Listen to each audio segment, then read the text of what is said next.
what's up sa inyo mga boss? So today ay ilalagay na natin yung mga kaha ni Legendary.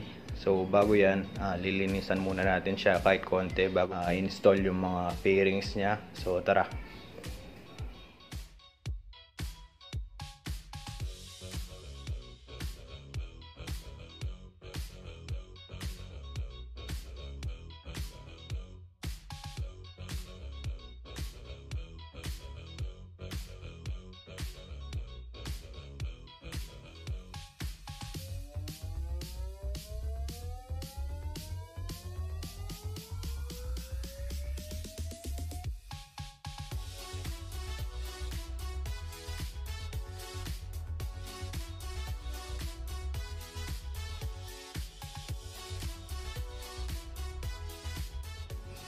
So ayan mga boss, malinis na.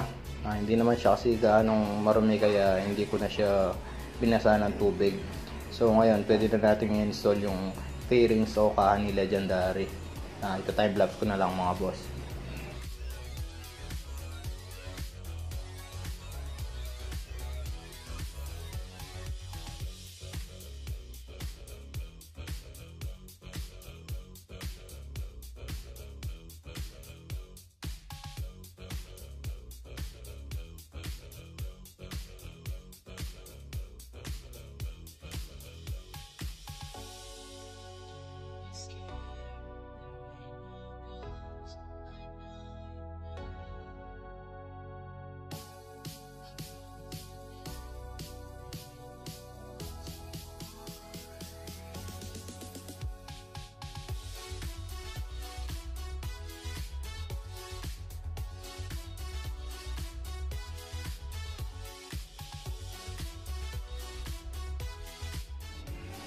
So ayan, na-install na natin yung mga fairings ni Legendary at nalinisan na natin kahit papaano.